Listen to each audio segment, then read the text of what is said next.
Good morning class. मैं Pritam Sahu, ISBM विश्वविद्यालय सहायक प्राध्यापक इतिहास। आज इस वीडियो क्लास के माध्यम से हम MA फाइनल ईयर मध्यकालीन भारतीय राजनय एवं अर्थव्यवस्था के अंतर्गत हम मध्यकालीन भारतीय इतिहास के स्रोत, जिसको प्रमुखतः दो भागों में बांटा गया है। पहला सल्तनत कालीन इतिहास के स्रोत और दूसरा मुगल कालीन इतिहास के स्रोत, जिसमें से हम आज इस वीडियो के माध्यम से सल्तनत कालीन इतिहास के स्रोतों पर हम चर्चा करेंगे। तो आइए हम स्टार्ट करते हैं आज की क्लास। सल्तनत कालीन इतिहास के स्रोत। मध्य युग में अनेक ऐतिहासिक ग्रंथ लिखे गए हैं, जिसमें हमें इस युग की राजनीतिक घटनाओं के बारे में जानकारी मिलती है। मुसलमानों के संपर्क में आने के बाद भारतीय भी इस लोक की तरफ आकर्षित हुए। इस काल के ग्रंथों में सभ्यता एवं संस्कृति का उल्लेख बहुत कम हुआ है। प्रोफेसर UN डे के अनुसार सल्तनत कालीन लेखकों के वर्णन से यह स्पष्ट हो जाता है कि वे अपने स्वामी का यशगान करने और इस्लाम की विजयों के प्रति धार्मिक उत्साह के कारण सामाजिक व राजनीतिक संस्थाओं की ओर ध्यान नहीं देते थे। इन साहित्यों में तत्कालीन इतिहास की सामाजिक, राजनीतिक, आर्थिक, धार्मिक नीति की विशद जानकारी मिलती है। इन साहित्यिक स्रोतों को दो भागों में बांटा गया है, सल्तनत कालीन साहित्य एवं मुगल कालीन साहित्य। तो हम चर्चा करते हैं सल्तनत कालीन साहित्य। जैसे कि सल्तनत कालीन साहित्यों में प्रमुख रूप से चचनामा, तहकीकात-ए-हिंद, जिसको किताबुल हिंद के नाम से भी जाना जाता है। उसके बाद है ताजुल मासिर, आप नीचे स्क्रीन पर भी देख सकते हैं, तबकात-ए-नासिरी। उसके बाद है अमीर खुसरो के ग्रंथ। उसके बाद है किरानुसदीन, मुंतफा उल फुतूह, आशिका, खजाइनुल फुतूह अथवा तारिक-ए-अलाई। उसके बाद है तुगलकनामा, जियाउद्दीन बरनी के ग्रंथ, जिसमें है तारिक-ए-फिरोज शाही, फतवा-ए-जहांगीरी, तारिक-ए-फिरोज शाही। उसके बाद है फतवात-ए-फिरोज शाही। उसके बाद है किताब उल रहेला। ये सभी जो है सल्तनत कालीन इतिहास के स्रोत हैं। उसके बाद हम जो है दूसरे लेक्चर पे अपन मुगल कालीन इतिहास के स्रोतों पर अपन जो है चर्चा करेंगे। सल्तनत कालीन साहित्य। सल्तनत कालीन ऐतिहासिक ग्रंथों से राजनैतिक, सामाजिक तथा सांस्कृतिक स्थिति के बारे में जानकारी मिलती है। ये ग्रंथ अरबी तथा फारसी भाषा में लिखे गए थे। कुछ सुल्तानों ने अपने जीवन का पर्याप्त वर्णन अपने रचित ग्रंथों में किया है। ये ग्रंथ ऐतिहासिक जानकारी के लिए महत्वपूर्ण स्रोत है। सल्तनत कालीन ग्रंथ निम्नानुसार है, जिसमें से पहला है चचनामा। यह अरबी भाषा में लिपिबद्ध है। इससे मोहम्मद बिन कासिम से पहले तथा बाद के सिंध के इतिहास का ज्ञान होता है। इसका फारसी भाषा में अनुवाद किया गया है। इसके लेखक अली अहमद है। नेक्स्ट है तहकीकात-ए-हिंद, जिसको किताबुल हिंद के नाम से भी जाना जाता है। इस ग्रंथ के रचयिता अल-बरूनी था। वह अरबी तथा फारसी भाषाओं का विद्वान था। यह साहित्य फारसी भाषा में लिपिबद्ध है। अल-बरूनी विदेशी तथा भारत में उसने महमूद गजनवी के यहाँ नौकरी कर ली। यह चिकित्सा शास्त्र, धर्म दर्शन तथा गणित में भी रुचि रखता था। वह हिंदू धर्म तथा दर्शन का भी अच्छा ज्ञाता था। अल-बरूनी ने अपने सबसे महत्वपूर्ण ग्रंथ तारिक उल हिंद में महमूद के भारत आक्रमण तथा उसके प्रभाव का भी वर्णन किया है। उसने हिंदी धर्म, साहित्य तथा विज्ञान का भी सुंदर वर्णन किया। तत्कालीन सामाजिक स्थिति के बारे में जानकारी मिलती है। सचाऊ रूप से इस ग्रंथ को अंग्रेजी अनुवाद भी किया है। नेक्स्ट है ताजुल मासिर। यह ग्रंथ हसन निजामी ने लिखा है। यह गौरी के साथ आया था।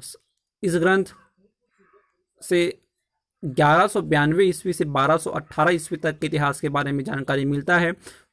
इसमें विभिन्न स्थानों, मेला व मनोरंजनों का भी वर्णन है तथा सल्तनत की सामाजिक व्यवस्था के बारे में भी जानकारी मिलती है जो अस्पष्ट है।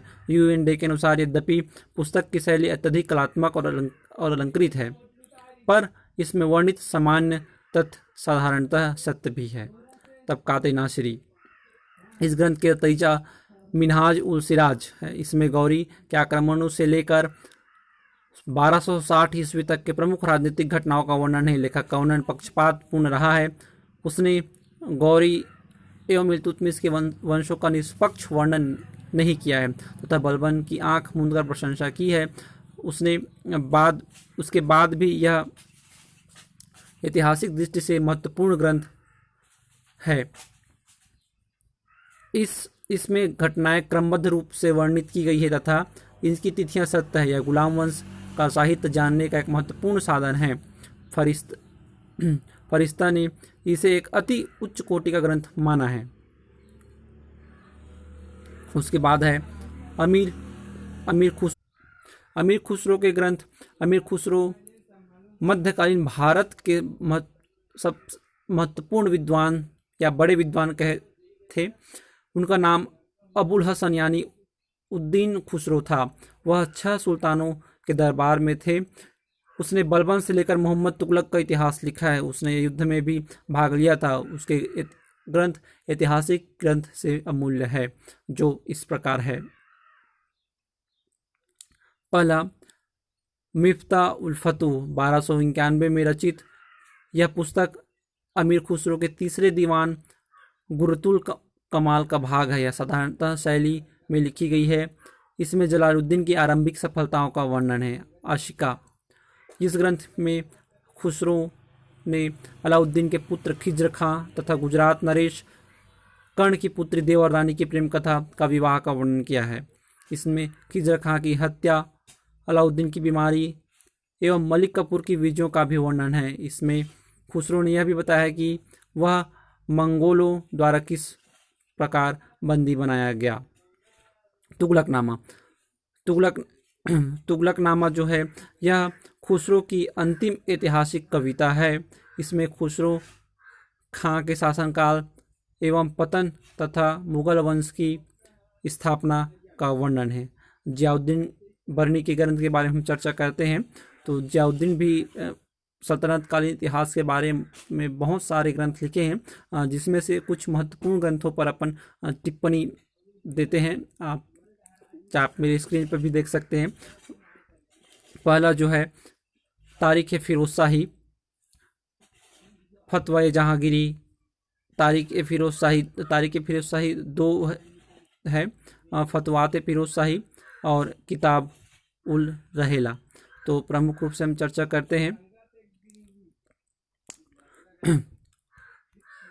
तारीख फिरोज शाही पर चर्चा करते हैं। पर बरनी ने इस ग्रंथ में खिलजी तो तुगलक वंश का आंखों देखा वर्णन किया। इस ग्रंथ के बारे में उसने लिखा है, यह एक ठोस रचना है जिसमें उनके अनेक गुण सम्मिलित हैं। जो इसे इतिहासकार समझकर पढ़ेगा उसे राजाओं और के अलावा सामाजिक, आर्थिक एवं न्यायिक सुधारों का भी वर्णन किया है। इसमें कवियों, दार्शनिकों तथा संतों की लंबी सूची दी गई है। बरनी ने जलालुद्दीन तथा अलाउद्दीन के पतन के कारणों का भी वर्णन किया है।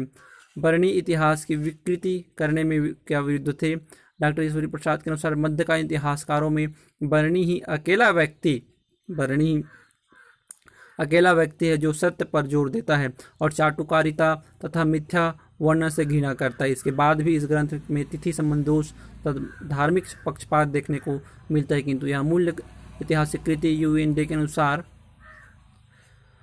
अपने दोषों के बाद भी यह पुस्तक तत्कालीन संस्थाओं के अध्ययन का प्रमुख स्रोत के रूप में अभी भी बना हुआ है। फतवात फिरोज शाही, यह ग्रंथ के रचयिता फिरोज शाह तुगलक स्वयं था।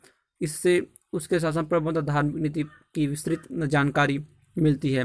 किताब उर्रहेला, यह ग्रंथ मोरक्को के यात्री इब्न बतूता ने लिखा है। यह उसका यात्रा वृत्तांत है जो अरबी भाषा में रचित है।